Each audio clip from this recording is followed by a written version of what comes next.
Hello and welcome to another episode of the Sales Syndicate podcast. It's going to be slightly different this week in that, you could call it a tenuous link, but I think after you've listened to the full episode, you'll realize that it's not quite as tenuous as it might sound on the get-go. But before we get into the topic of Star Trek in relation to sales and leadership, which sounds a bit bonkers, I will hand over to my guest, Dee Acosta, to introduce himself. So over to you, Dee.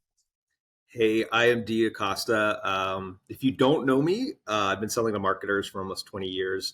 I was at Forrester. I was at Aberdeen Group. At Aberdeen sold content services, data, and ABM solutions. I was then at Metadata for a year and a half, and now I'm head of revenue over at HockeyStack. Super cool company. We do marketing attribution, but really we help line of business leaders turn their data into revenue. And that's how I ran into Jamie. Like Jamie and I hit it off. I think we're friends now, if I can say that, if I'm not being too bold. And we both have a mutual love of Star Trek. So really excited about this. Nice to do something besides like sales motions or, For sure. I think look, the second you come over to the UK or I go over to the US, we're definitely gonna meet up. I think you said you were coming over to the UK potentially later in the year, maybe Q4. In which case, we're definitely gonna host you at the Selligence office and doing a live podcast. Which would be at your wedding, man. You're that stuck with me. Don't let my partner hear that because I haven't actually proposed yet. So I don't want her getting any ideas. But no, look, it's been great to connect. For those who haven't heard of HockeyStack, I'd be surprised if you haven't. But go and check them out on LinkedIn. Their social presence is second to none, and obviously the product is too. So go and check them out if you're on the hunt for analytics, or you might not be, and you could be in the next few days after looking at HockeyStack. You never know. So go and check them out. But to get back to the topic of conversation, we're going to be looking at some of our favorite or famous Star Trek quotes and trying to link those back to maybe lessons you could learn for sales or leadership, which, as I said at the start, might sound a little bit strange, but bear with us. It's going to make a lot more sense once we cover probably the first one, which is a famous Kirk quote. So what we're going to do, just to give a rough sort of layout to it, is we're going to read the quote, and then we'll have a little bit of dialogue about why we think that quote could be useful to sales reps or people who work in sales / leadership. And we're just going to do that for the next 45 minutes or so. So if you like Star Trek, this is going to be right up your street. If you don't like Star Trek, then you'll probably learn something from it, and maybe you'll want to watch Star Trek. But we'll see. So the richest men in the world love Star Trek. So Bezos, Musk, they're big Star Trek fans, so we're in good company. Well, yeah, we're obviously on the right path. That's it. Yes. If I'm worth 100 billion in the next few years, happy days. Yeah, it'll be a different kind of podcast if we are. Oh, it'll be on your yacht. Yeah, we'll host people on the yacht for the podcast. But right, let's jump in. So, quote number 1 is from Kirk.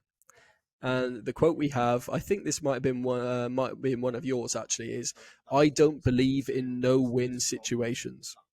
So from your perspective, why did you want that one to be included for us to sort of cover? That might be one of the most iconic Star Trek quotes. Wrath of Khan, Star Trek 2 is one of my favorite movies. I like it better than any Star Wars stuff. No offense to Star Wars fans. I like Star Wars too. But you really, in sales, you have to have that attitude, right? And it's kind of unfortunate because you're not going to win every deal, but you have to have that attitude and bravery that, hey, we're going to win, right? Because you know what? We all sell different products. Our products all have, no one sells the perfect product, right? Even Salesforce, like their product is not good anymore. And you really have to have that confidence and that belief that you're in a no-win, that there are no win situations. And, if you look at the story, Kirk, the Kobayashi Maru, he cheats to win, and they commend him in the original. I'm not saying to cheat, but those creative solutions go far, and that really really drives home that point. I don't know. What do you think, Jim? Yeah, I'm thinking of there's a slight age gap, let's say, between myself and D. He's 31 and I'm 30. Um, No, I'm old. but I'm thinking of the Christopher Pine sort of era of movies where Yes. he does still reference the Kobayashi Maru. And I guess compared to the original, they probably do highlight it more as bad behavior in cheating. But I think the premise or the sort of take on it is still valid. Like you said, you should never be going into a call thinking that you're going to fail, or at least Absolutely. not thinking that there is a 0.1% chance that you're going to succeed. And I think having that winning mindset, I think it is a bit of a cliche where they talk about that winning mindset, but it is so true. If Yeah. you go into a conversation thinking you're going to lose, you will inevitably lose. If you go in thinking that there's a chance of winning, you're going to probably get some success out of that. Yeah. So It's I think amazing. it's a great quote to start on. Whether you're talking about the Christopher Pine movies or you're talking about Wrath of Khan. Yeah. Yeah. You still got to watch Wrath of Khan. Yeah. In the original, they actually commend him, for cheating, and it's anyway. Let's go to the next one because that one I could talk about. Is one of those movie quotes I could dissect Yeah, forever. look, we can always come back to them. So number two is Pike. Again, I think this was one of mine. This is funnily enough, when Dee and I first caught up about doing this podcast, the week after I ended up watching all three of the latest movies, the Christopher Pine ones. And this was a quote from probably the first 5 minutes of the first film, I think it was 2009 ish. Yeah. And the quote is, "You know that instinct to leap without looking? Starfleet has lost it." And this is a massive one for me. I work in marketing, but I'm a massive believer in perfection is the enemy of progress, or however you want to phrase it. Like, if you focus too much on perfection, you will never progress with anything, you'll never release anything. So just execute, don't aim for perfection. I think 80% is where you should aim for, and if you can operate at 80% and just consistently execute, Mhm. that's better than trying to find 100%. So I think I wanted to include that one because I think there is Absolutely. definitely a lack of people who have, I don't know if it's perhaps the confidence, but they might feel that they're constrained so heavily by KPIs and targets that they can't just try something and just give it a go. Like, what's the worst that can happen?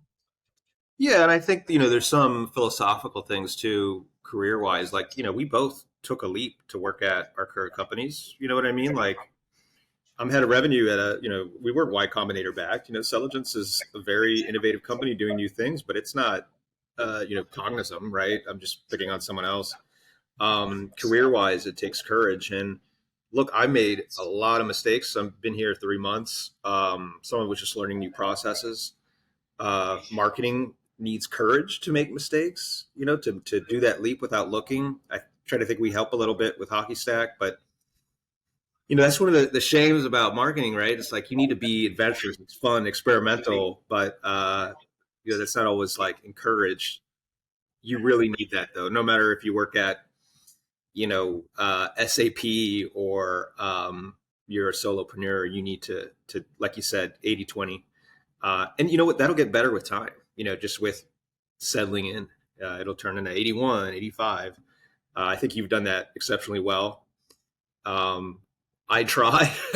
God knows there's typos in my emails, but I think typos are good now with AI. It's like, oh, it's the real person. So, but I love that quote. I love that version of Pike too, like from that movie.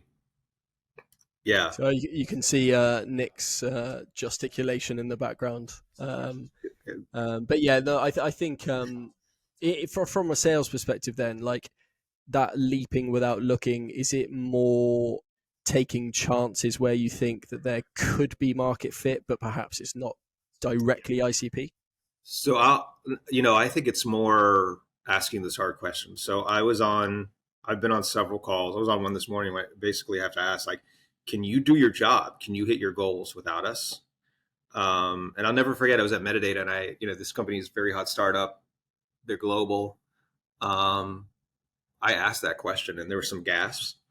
But you have to ask those questions. And today, we were on with the director, and it's like, hey, man, how are you going to show your worth, right? Are you going to be in trouble? And I'm not trying to toot my own horn, but usually I'm right about those things, right? They know it too. So much about sales and marketing is just knowing how people out are and just doing the right thing.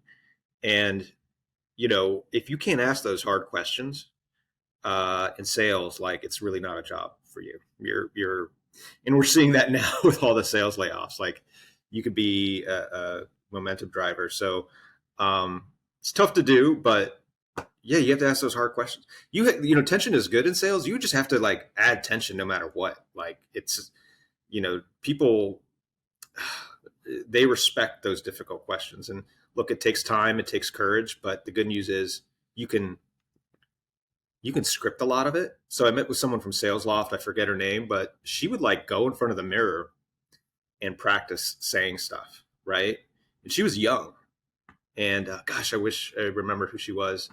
But I really admired that. And I remember early in my career, like I would practice my pitch and my discovery, like, on the bus to work. It was an express bus. It was very nice. It was, in my apartment, with family members, with, people I was dating at the time. So, yeah, you definitely need that in sales. If you don't have that, like, and I'm not saying that's good in your personal life. Sometimes that can upset friends and family. So be careful with that. But you definitely need that instinct to leap. I had a mentor once, and he was in finance, and he mentioned that certain people who were very direct, he worked well with because he was very direct, and he was very successful.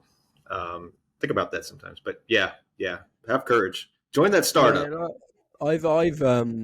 I've been not persecuted, but I've been sort of pulled up on it in the past of how direct I am because it's not for everyone. Like I'm very, very direct, and sometimes it might come across as a bit cold. But I think when you're the intention of being direct is just to progress more quickly, be more efficient, and get more out of the process. And I think I was speaking to a guy called Nick Butler from Jiminy a couple of weeks ago on the podcast, and he said one of the biggest things he's changed in 2023 is just being a lot more direct. And if he can't get the answers he's looking for, then that's the end of the opportunity. Because if he, as a sales, he's a enterprise AE, and he, is very much a stance of if he can't get what he needs from the discovery by being direct, then the opportunity is not worth him investing his time in. So I think, there's a lot to be learned from that one. No. Okay, number three.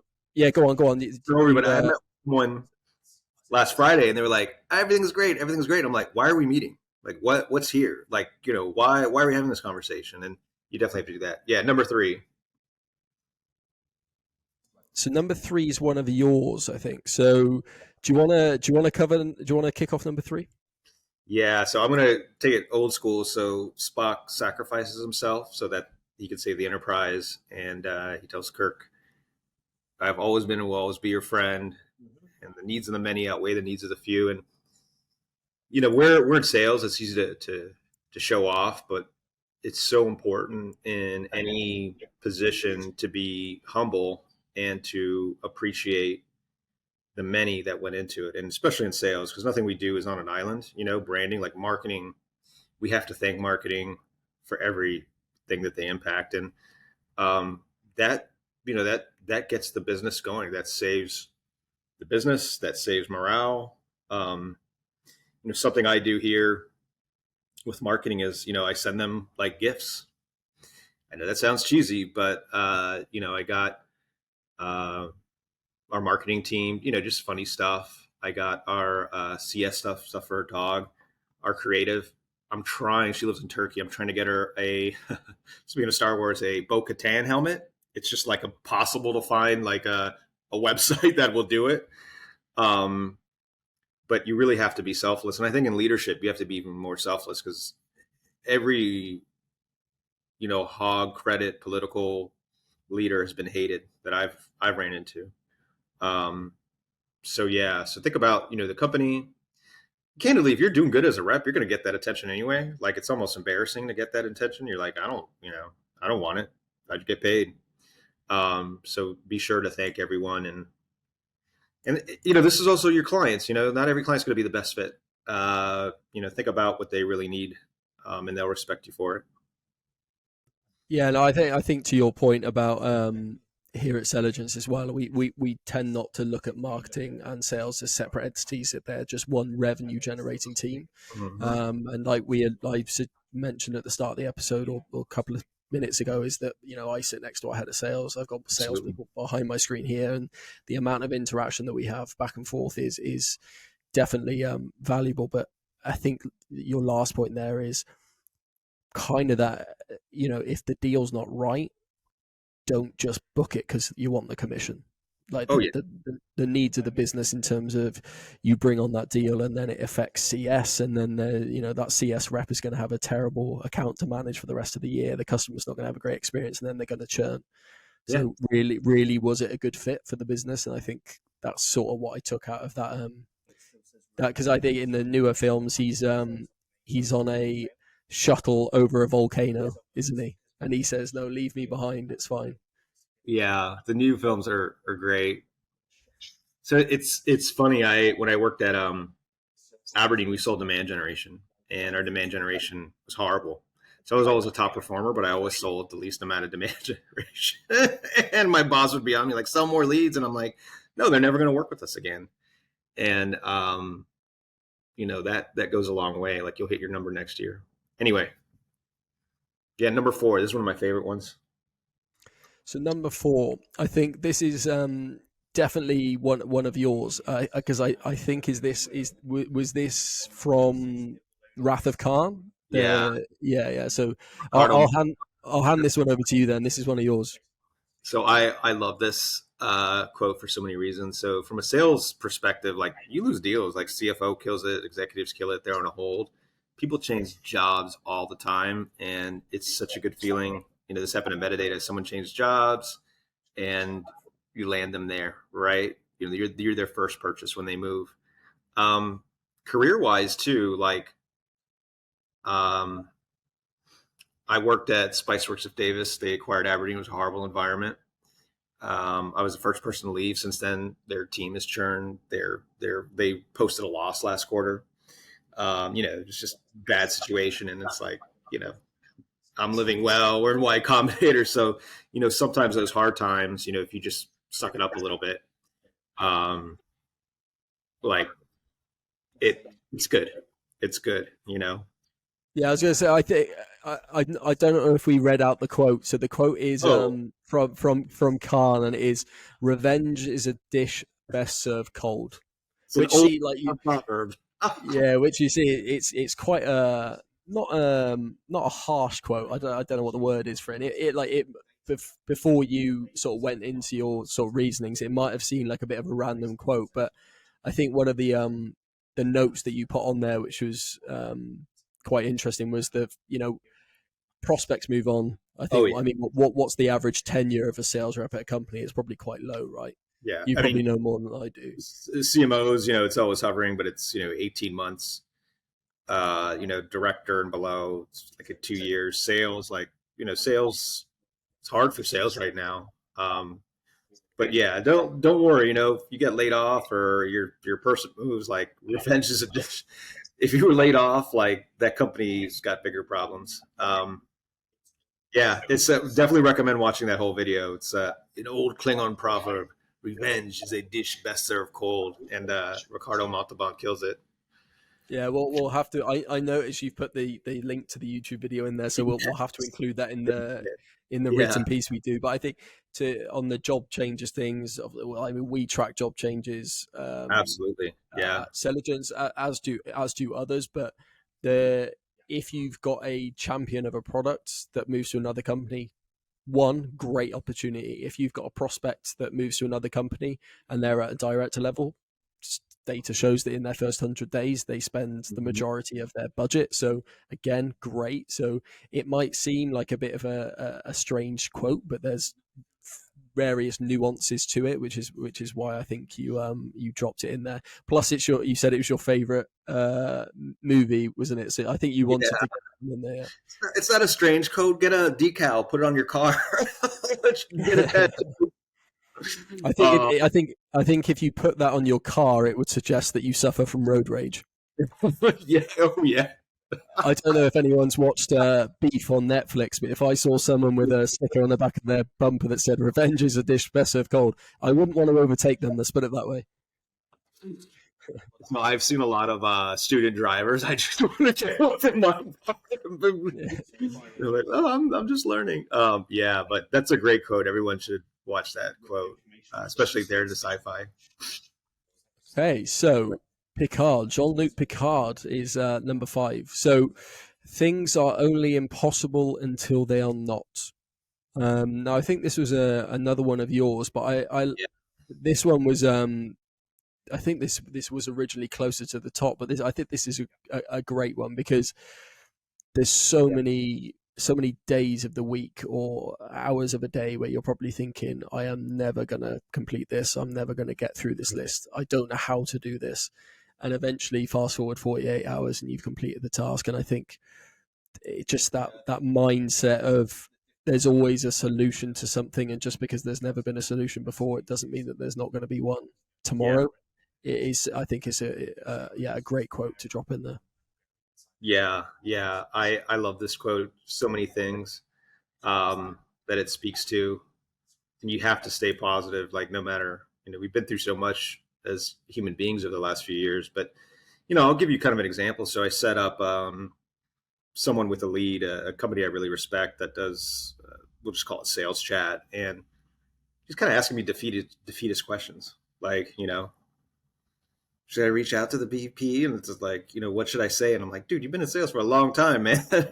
And I think it just shows that, hey, maybe that attitude wasn't there, that, hey, this could get done. Right. So yeah, like be unabashed.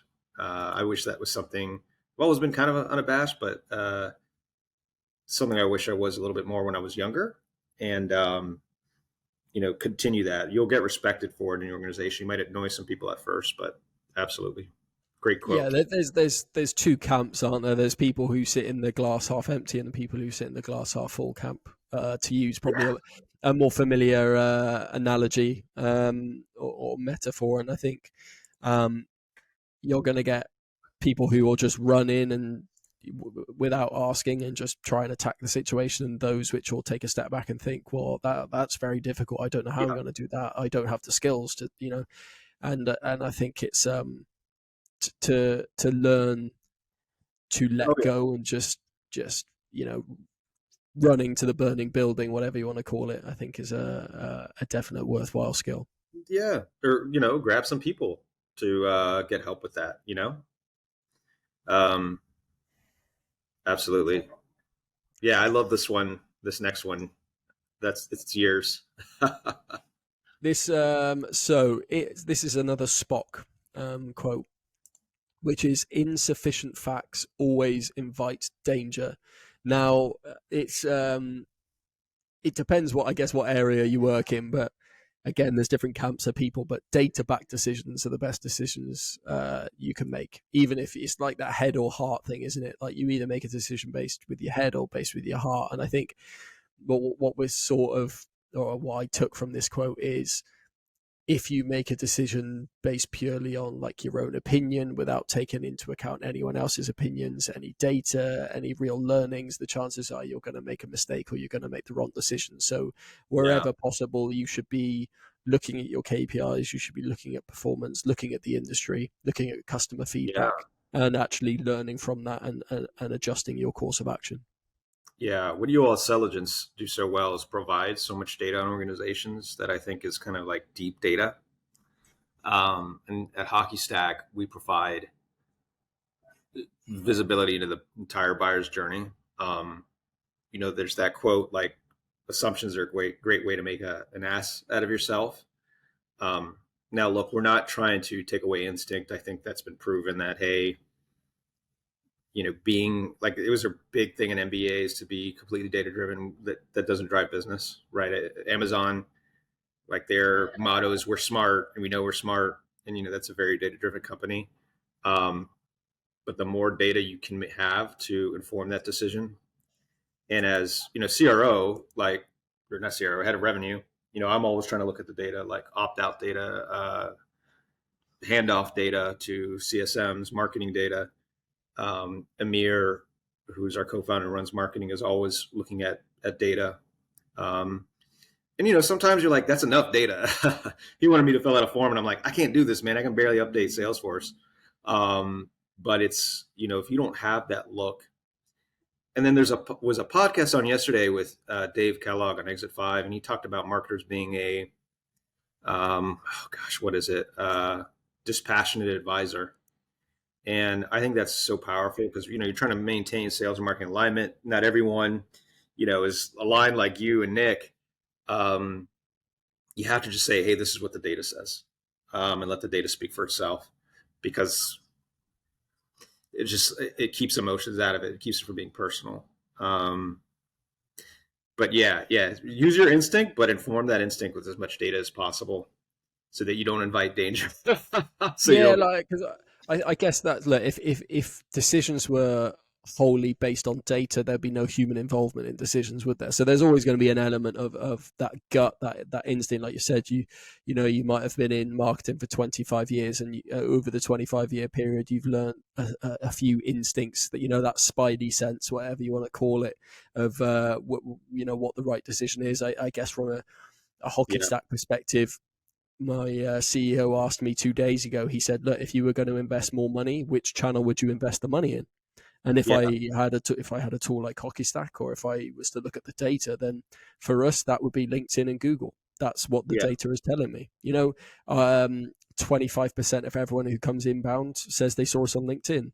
Another 25-30% say Google. So 50% is LinkedIn and Google. There's your data. That's where we would invest the money in. And I guess from a sales perspective, then if you're thinking from a Selligence perspective, you've got win rates across certain ICPs, across certain job title, job functions. You've got conversion rates and win rates of reaching out off the back of sales triggers versus not, reaching out with relevance. There's tons you could take from this quote from Spock. And I think essentially to just make a decision that's got some data behind it, rather than just putting your finger in the air and hoping for the best. I'll give you an example. So Mark Costaglo at Catalyst used to be head of sales at Outreach as an advisor. And, I was, trained, always get rid of, opt-outs. And he said, hey, we did the math and we won like 20% more deals and only had 8% opt-outs when we offered an opt-out. And I was like, maybe we'll keep ours. And we haven't had an opt-out yet. So that's, that informs that. Now, it's easy to do because we just look at clients, but Wall Street Journal published that organizations are looking for CMOs with performance marketing experience. And I think that really speaks to that data, because performance marketers are the most data-driven marketers I know, just the nature of the business. They love content because they see the uptick. But yeah, absolutely. Now, the next one is one of yours, I think, because if I was going to say, do I know that character, I would probably say no. But that might be because that particular character isn't in the newer film. So this is all yours. He's Spock's dad. So Spock's dad, Surak. Right. Okay. Yeah. So the original Surak actor played multiple characters, but he says, "May we together become greater than the sum of both of us." I forget the context here, but that speaks to sales and marketing alignment. That speaks to partnerships. You can't. There's only so much business you could drive on your own, and we're a team when it comes to the end of it. Treat people like that. I definitely looked at this one from a there's no I in team perspective, as in the goal of every person in the business, revenue per head of the business, whatever, is to drive growth. And I think there is this that age-old battle between marketing and sales. It's like, no, it was my inbound lead, so I get the revenue, and it's like sales were like, well, yeah, but we closed it, so it's our revenue, and it's like Yeah. it's Don't really not, care. yeah, it's not your revenue and my revenue, it's our revenue. And I think that's sort of what I took from the quote, is just that as long as everyone's aligned to the goal of the business as a whole, then that is more optimal than being siloed in having ping pong battles between different areas of the business. Yeah, yeah, I agree. Um, and when you start a job, you kind of come into that agreement. Uh, we're going to be stuck with these people for 8 hours a day. So I'll do the next one. I think I picked this one too. It's good to get a little distance from someone you love. I love this quote because we are stuck in our product all day, whether you're a product manager, a marketer, a salesperson, CEO, and you get blinders on. You get big blinders on. So I've met with a couple of CEOs recently who wanted feedback, and I'm just gonna be straight up. They didn't want to hear it. They love their baby. They look at their baby all day, and it's just, you need to get out of there. You need to look at your competition. You need to use your competition. You need to talk to customers, prospects, even analysts if you can, because those blinders will kill your product. I read a book called The Crux, and it's a great strategy book. Highly recommend it. And the failure of most of these companies wasn't sales or marketing. It was the product. The product got behind, and they gave dividends instead of investing in the product. And you look at technology like Google. I think we talked about this. It's ripe for some company to start a Google competitor out of Europe. Like Google's got blinders on. They're just trying to milk the product at this point. So, AWS is good at this. They're always adding things. They're always like poking around, but you cannot keep blinders on. And we're seeing this with AI. Some of the AI that's being used is questionable, but you're seeing companies really hop on it. To those companies, I say, hey, make sure it's a value add. Like Grammarly has AI and it's terrible. All these like text AIs, I'm like not that big on. I'm like, just help me. But yeah, get outside of your product, get outside of your customers. Yeah, I get from like a sales perspective for an AE you might be doing 20, 30 demos a week.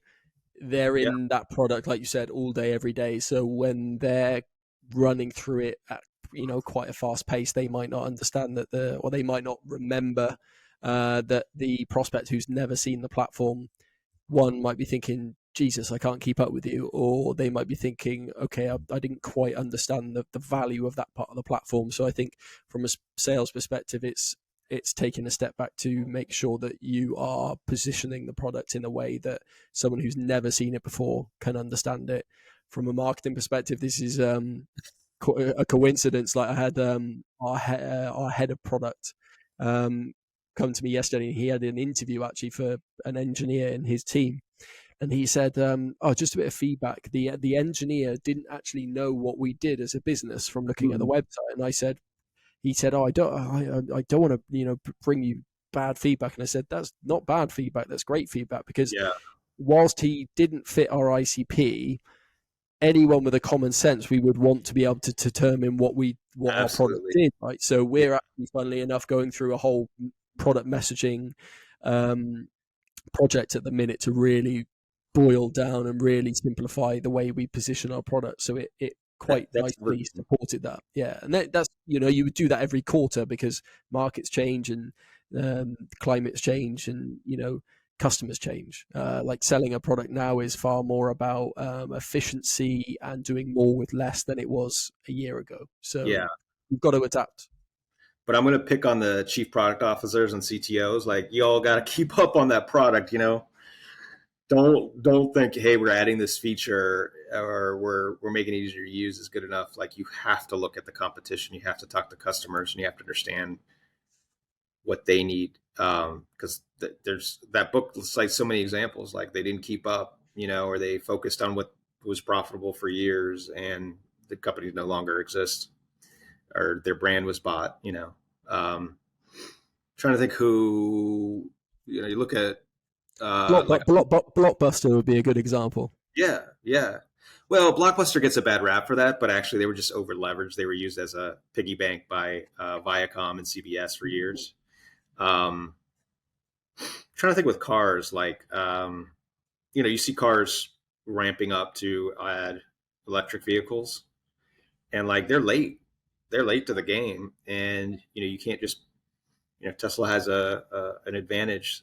So Ford's doing big things. Like Ford said, hey, all these car companies are saying we're going all electric, and it's for good reason. They know if they don't This update the product, it will be there. I was going to say it's mad because I watch quite a few Elon Musk videos on YouTube, and Yeah, if you speak to Elon Musk, he says the short term, i.e., the next 5 years, is electric, but post that it's hydrogen.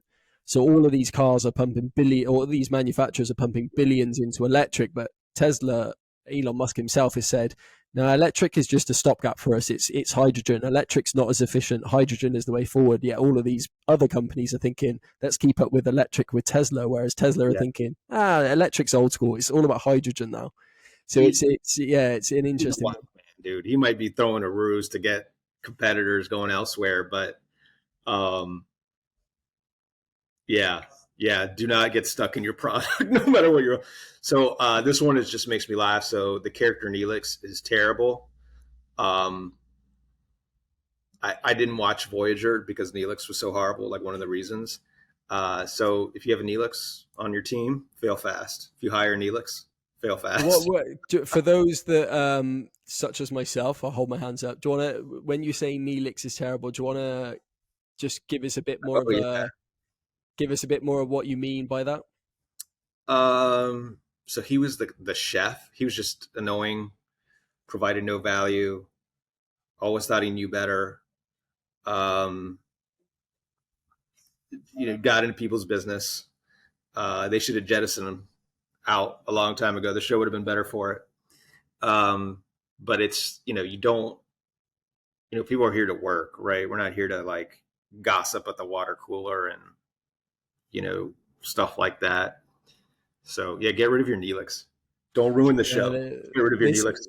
Now that you've explained it, this is a very, very apt one. I think, I think SaaS as a market is very up and down in terms of the way the economy is very reliant on the economy. And I think there's people who are bought into the vision of the company and bought into the long-term journey, and those who are just here to clock in 9 till 5. And look, it's absolutely fine if you just want to clock in 9 till 5, but if you have no belief in the product and what you're trying to build, then it can bring everyone else around you. It's like a poison that festers. It can be so than me. I had to interview some people, and I'm like, yeah, they were Neelixes. So this last one, don't be a Neelix. It's quite it's a good.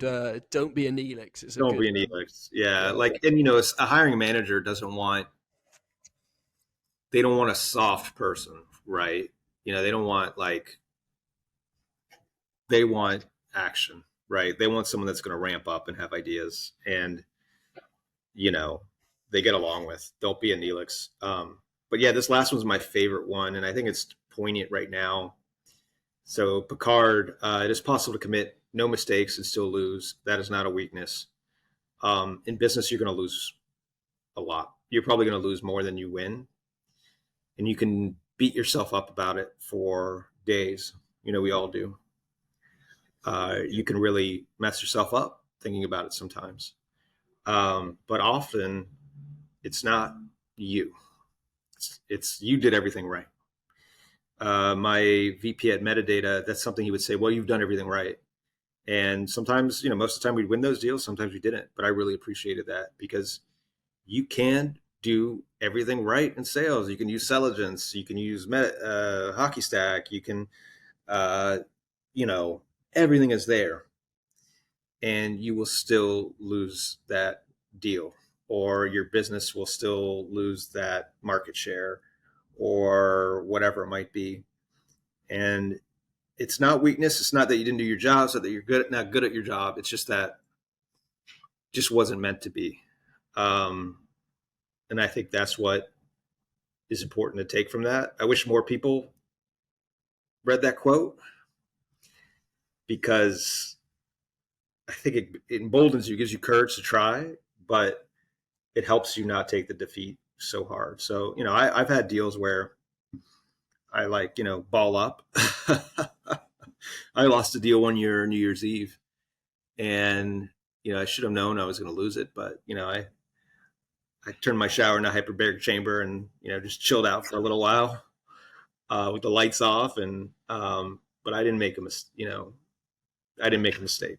It was something else. So yeah, that's my. Yeah, there's a couple of things that this makes me think of. So we got an SDR who sits a couple of chairs down. He's working from home today, but he always he was an estate agent, and I think it was one of the first 2 weeks that he was at the business, and he said the person who gets the most no's also gets the most yeses. Yes, and that's always stuck with me as a nice quote. Like, if you're making 100 calls a day, and a lot of them are no's. If you do 150, you're definitely going to have more no's, but you're also going to have more yeses.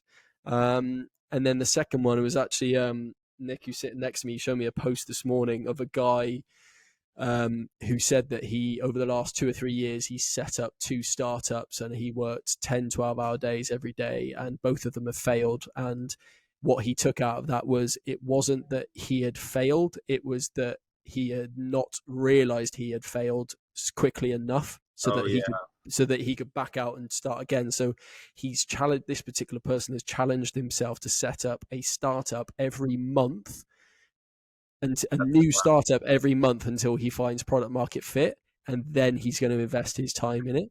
And I just found that completely, bonkers to an extent, because a new startup every month, that's a lot, isn't it? But admiration in terms of his willingness to try something new and just keep going and going and going and going, because he's got the hunger for it. Yeah, that's a little crazy if you ask me. Get away from your product, but it's also back to failing fast. I think failing fast is so important in business. This TAM isn't working, this functionality isn't working, this messaging isn't working, this hire isn't working. And then if you're at a job it's not working, start interviewing quickly. I'm a huge believer in that, and I wish that's something I had done more early in my career. It's hard because we don't want to fail, nobody wants to fail, right? We're trained, we grew up like that, but just fail fast. The environment stinks, fail fast. And I think the younger folk, younger than me, are better at that than I was, than my generation. You got to remember, my dad worked for the same company for 20 years. I worked for the same company for 11 years. My dad came home from his first long vacation, more than a week, and he was let go. So, in retrospect, if he had, stayed 10 years and changed jobs, it would have been better. But don't be afraid to fail fast. Now, caveat there, if you're in sales and you're in a good position, get at least 2.5 years under your resume there. Because everybody's like, it's okay to change jobs. I'm like, no, it's not okay to change jobs. You need to show excellence at one place. But, if you're there for 2 months and he doesn't feel right and you want to move somewhere else, definitely. But if you're a salesperson in your 20s starting, try to show excellence. When I look at people's resumes, I try to look for excellence at one place. But yeah, when it comes to deals, when it comes to marketing plays, when it comes to business, you can commit no mistakes and still lose. We've seen this. What's the company? I think it was Parexel was a competitor to Oracle, and Oracle was not a good product. They marketed better, and to this day, Michael Stonebreaker, who invented it, is salty about it. But he didn't commit any mistakes. He just made the better product. But you had Larry Ellison going bananas. One of the most cutthroat marketers in history. So yeah, if you lose a deal, if you get laid off, if something happens, that's just life. It's not a weakness.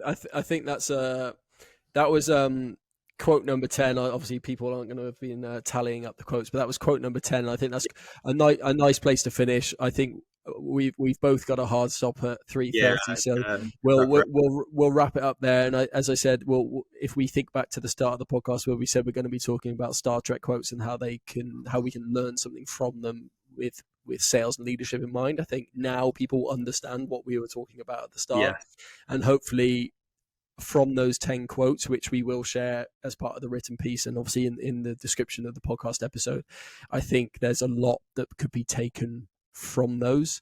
And to your point about ChatGPT, I bet if you put those 10 quotes into ChatGPT and said, tell me how these are relevant to sales, you're going to get some pretty good answers out of there.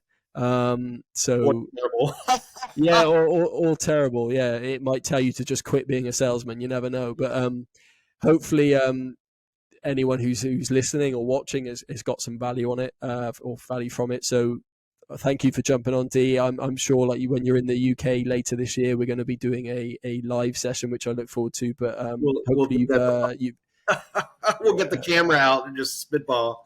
Yeah, no, we said we were going to get the camera, but also some alcohol out as well. So we're going to be doing shots every 10 minutes of the episode.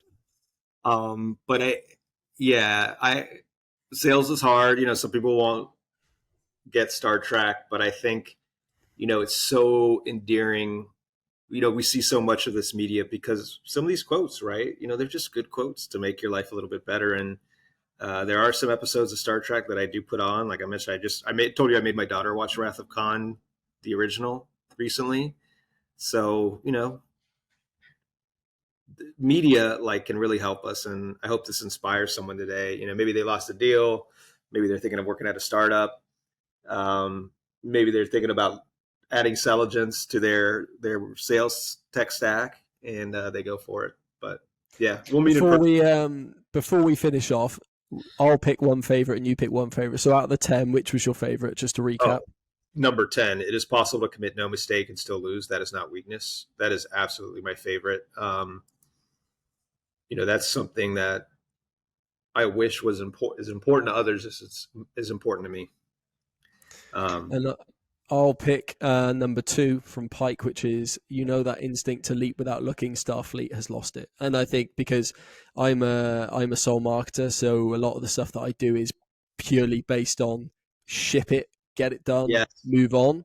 And it'll either work or it won't, but you'll be moving too fast to know if it didn't work. And if it did work, you'll be reaping the benefits already. So just give it a go. You do very good at that. You do a lot of work, man, and I'm always impressed. I know you're updating the website too and that messaging, but you really live that, and be very proud. No, I appreciate that. The pressure's on now for me to edit and get this podcast over to you within 1 or 2 days, so that compliment is well founded, well placed. Team, give him a hug for me when you're done. Nick, he said we make a good team. There you go. He gave you a wink. You guys are like good yin and yang, I feel like.